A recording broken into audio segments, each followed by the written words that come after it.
Hey guys, hope we are all doing well. Welcome back to Affinity Racing for another Gran Turismo episode. And in this one, this is taken from another live stream, part of our 31-day live streaming challenge where we're streaming every single day in January, a rather stupid idea that I had at the start of the year.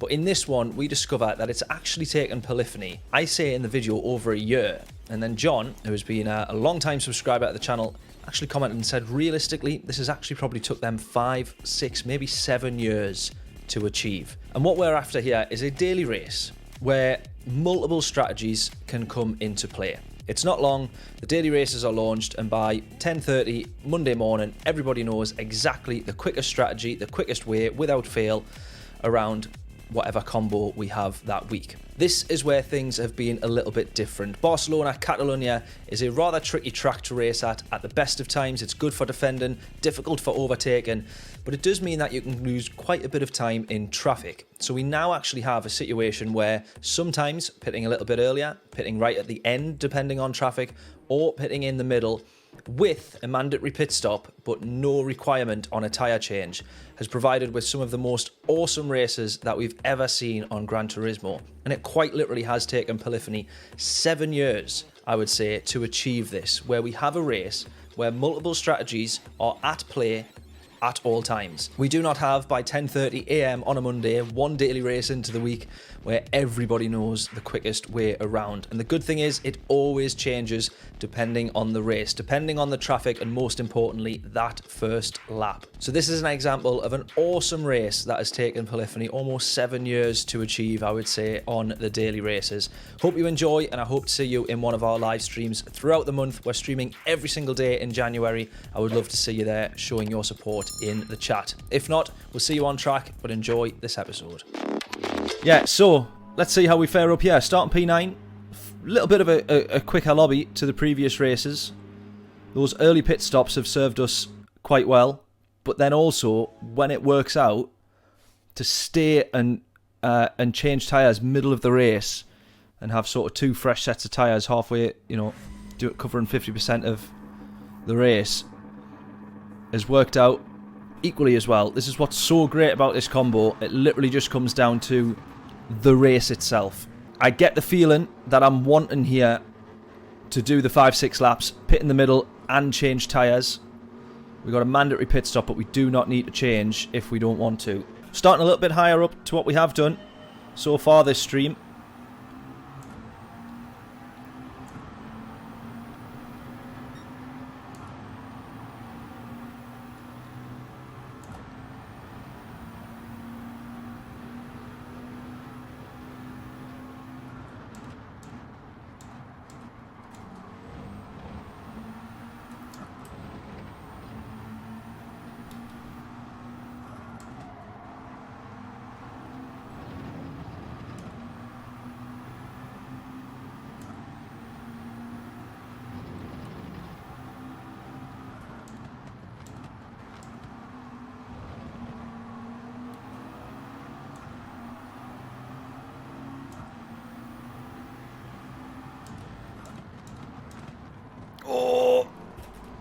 Had a bit of contact from behind there.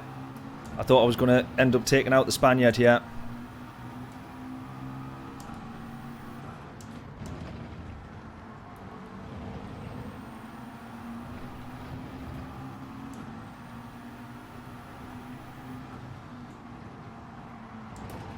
I was just going to say that was never going to end well, but it didn't end badly. Somehow. We've got 4 of us all heading into this hairpin. Yeah, oh, I've been hit. Not my fault, though. Not my fault. I've been hit.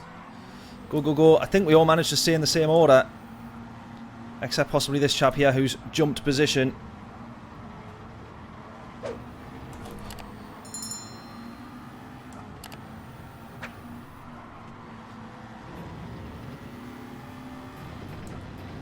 Alright, I'm going in. Too much of a gamble to be hanging around someone like that. I thought we would pit in the middle, change tyres, but I'm going in early there. That guy seemed a bit of a liability. Almost wiped us out. He clipped the other guy. He didn't give the position back when he almost wiped us out. Go! Right, 33 to the lead. Little bump to pass, yeah.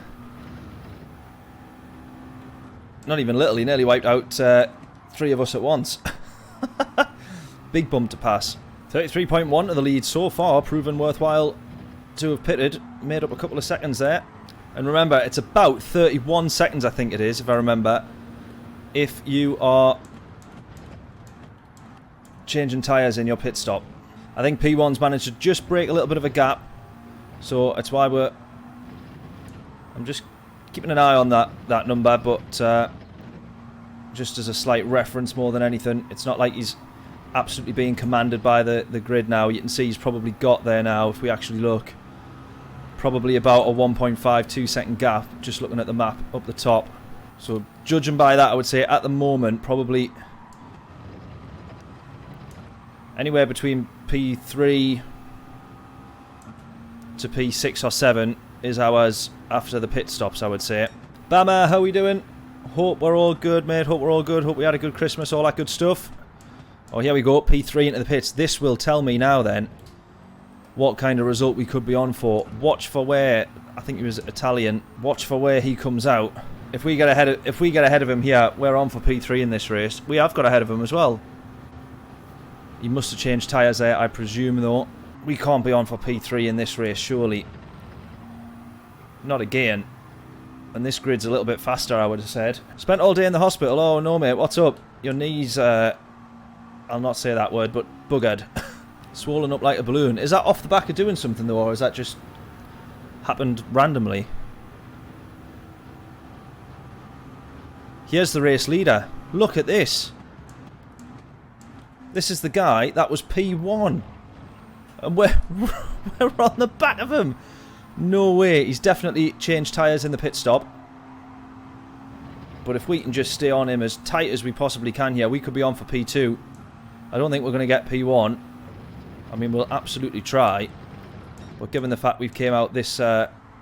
he's came out this close to us, I presume he can't be on a used set of tyres. He's got to have changed tyres to have lost that much time. And overall, he is quite quick. But if we can just try and stay in the slipstream and just claw back those couple of half-tenths.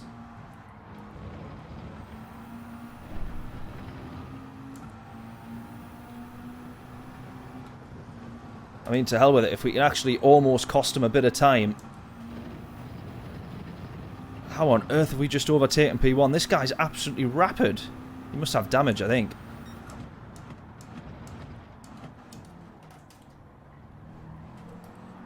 I will absolutely happily sit and cost this guy a bit of time here.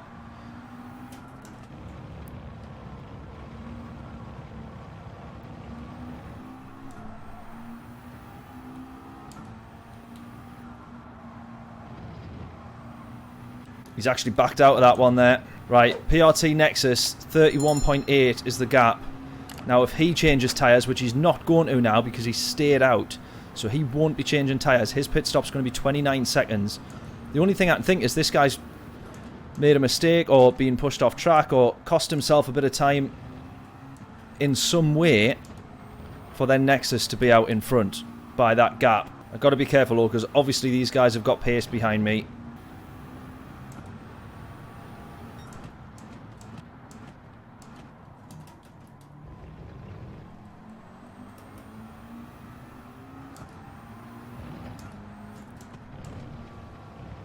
I was possibly actually quite stupid to sit and cost him the time. I should have actually either just sat behind him or just tried to push on when I got past him, because I did not think... Well, I did not think it through, basically, but I did not think that Nexus there would be that far ahead. If we had actually just tried to close that gap a little bit more, we could have been laughing. There you go. He's got past, though. So just try and stick behind him yet again.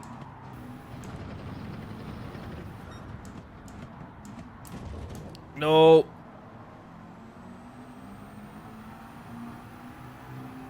I think that was contact there. I think that was contact. Obviously, I made contact with the guy in front. I'm on about contact onto me from behind, I think.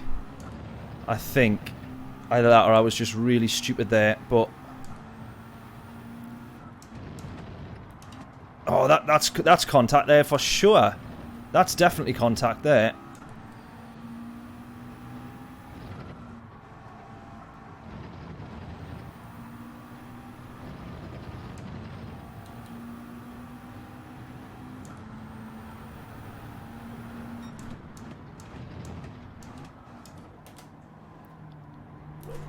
Oh no, come on, I can't lose 2 positions in one corner.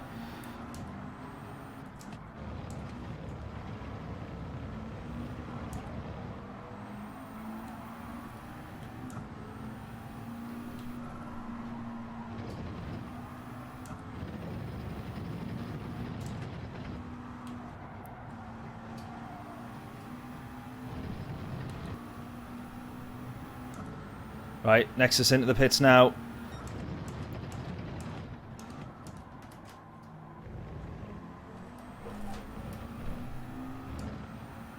I've actually got no idea where this is going to put these guys out.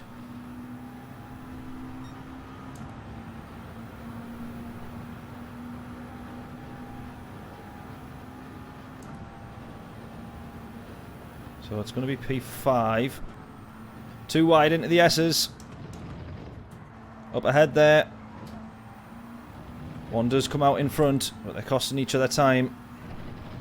That is the podium, so we want to try and get as close to them as possible. A couple of more laps, this would have been really interesting. Oh, P5, still not too bad.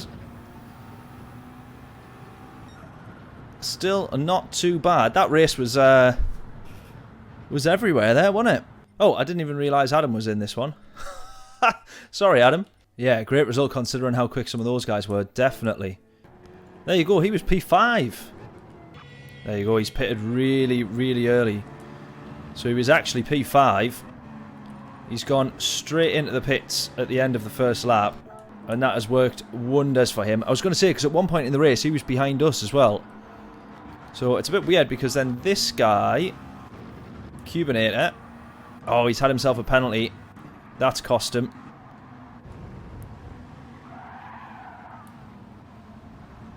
Oh, that guy's had a nightmare there as well, hasn't he? Right, okay. Yeah, so I'm still trying to work out then how Nexus got in front. To be fair, and then Cubinator has actually caught up to him. I've said it so many times on this stream, but this is what I love about this combo. Cubinator has caught up to him because he has changed tyres.